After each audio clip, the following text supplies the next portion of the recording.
Hi there, it's Tessa coming to you from sunny England. Yay! I finally don't have to wear my thermal underwear. So today I'm going to actually talk about things that are quintessentially British. I mean, if America runs on Dunkin', what does the UK run on? Well, besides tea. Yeah, I think there's certain things that are quintessentially British to me that you will not find anywhere else. And that if you study these things, you will be that much more prepared for when you come over to visit or live here if you're lucky. Let's start with the basics. So how do you identify yourself? And I don't mean your pronouns, I mean your title.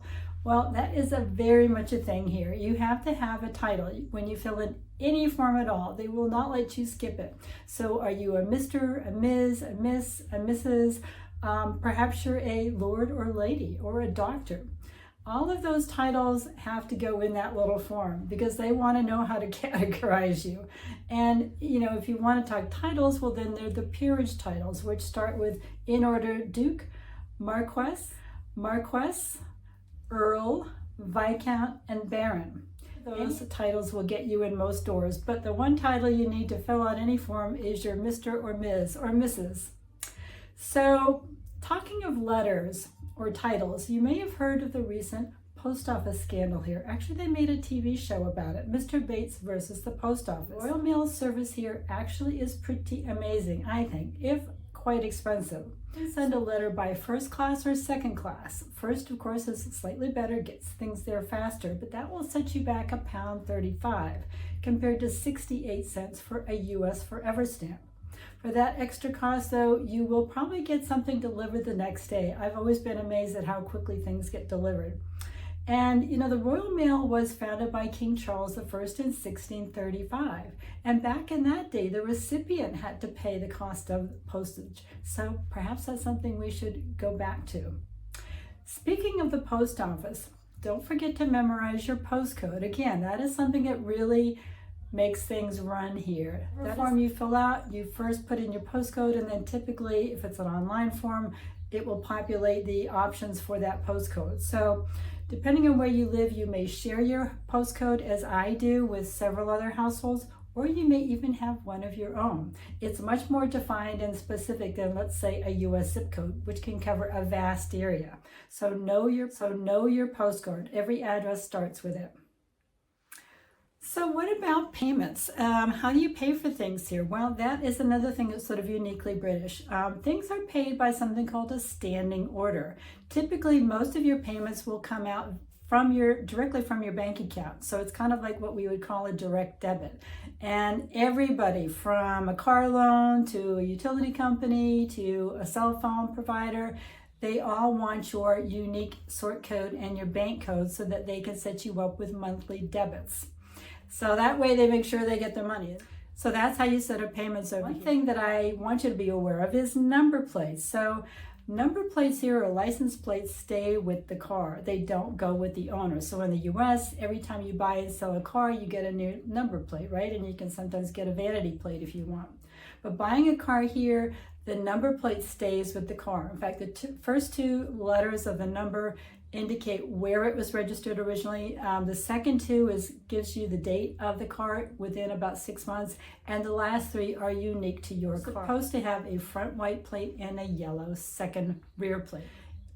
Once you start driving, be prepared to pay to park everywhere. In the US, this is not common at all, but here, yes, just about every town will have multiple car parks, and they will be run by the local town council, and you will need to pay anywhere from 80p for an hour to, I've paid as much as like almost £6 in Bath for 2 hours.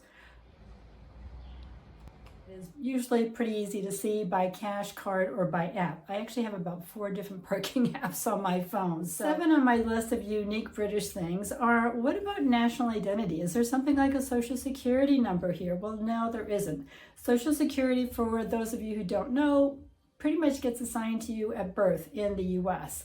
I had to get one after I had moved to the US from Canada, but most people get one assigned at birth. It's kind of like a number that identifies you both for work and for really everything else. You can't really have a credit rating without a social security number. It's a little different here. The only numbers I've found that are kind of unique to the UK are something called the national insurance number. Now this is usually given to you when you're about 16 or you're starting your working life, and it's meant to sort of track your work history, your contributions, so that when you do get ready to retire, they have a record of who you are and how much you paid in. It's also needed if you want to apply for any benefits or anything. So yeah, national insurance number, you don't have to have one. It's not required. Nobody asks you for it if you're applying for credit, for example. Now, one number that does get assigned to you at birth is your National Health Service number. And I found that to be true when I came back several years ago when I applied for a British passport, which I hadn't had up to that point. I also went into my local GP or my doctor's office and said, hey, sign me up. And they were able to look me up and find that my national health number, which I hadn't used since, I don't know, since I was born. So that was pretty cool. That just gives you the right to National Health Service care. It just sort of follows you along. You may need it. They usually put your number in there, but typically they'll ask you what your date of birth is, similar to the US, and what your name is. And then there are the other social niceties that kind of run the show here that I think are very unique to England and that I've been slowly learning and getting acclimated to. So number 9 on my list of things that are very unique to the UK is knowing how to queue. Well, you're probably not surprised about that one. This is probably a favorite topic of a lot of expats and different channels. It's very uniquely British, and there is a pecking order to be aware. If there's even one person ahead of you, then a queue forms. You get behind that person. I was at DFW Airport last month, and people were just sort of standing all over the place. They don't know how to queue in the US, but they certainly do here. And you know what?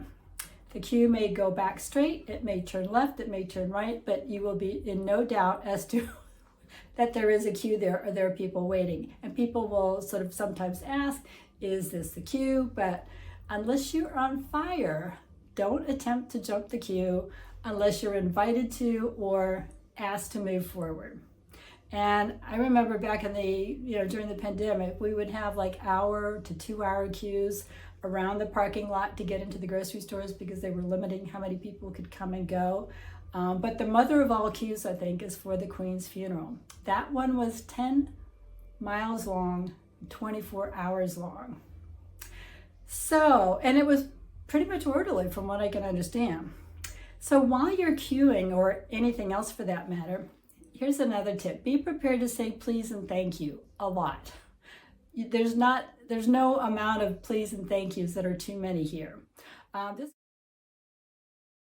country runs on tea and please and thank yous. And I think there would be a breakdown of all that is sacred in the UK and British culture if those two words, those two expressions were not used liberally. The power of those words is something that Americans often forget, but don't even be afraid to double think. Thanks, thank you, cheers, thanks.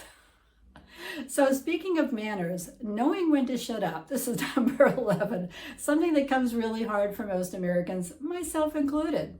I feel like I acclimatize myself to the US culture, even though I'm a born-bred introvert.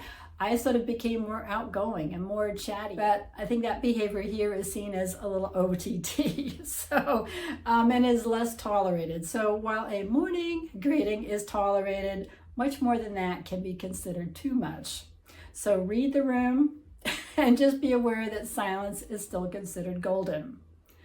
And last but not least, number 12 on the list of things that I think are really essentially British is giving way. Yes, it's another example of the manners that are practiced here in an everyday life, whether it's in the traffic, on the sidewalk, or in a shop. Letting the other person go first is second nature to most Brits. And it's counterintuitive to most Americans. We tend to sort of rush in and go for what we want. But here, I noticed it especially during the pandemic. People would sort of hold back on the sidewalk, or if there's even the slightest chance that you may actually get into somebody's space while you're crossing on a sidewalk or pavement, as it's called here, they will stop and wait for you to go by. So, giving way. It's very uniquely British. So did I miss any? Those things are what make they kind of what make this country run, and they kind of make it civilized, and they kind of make it a very nice place to be. So I think those things, and thank you so much for watching. I love to see your comments, and I love to see your suggestions, so keep them coming. And in the meantime, until the next video, bye for now. Take care of yourself.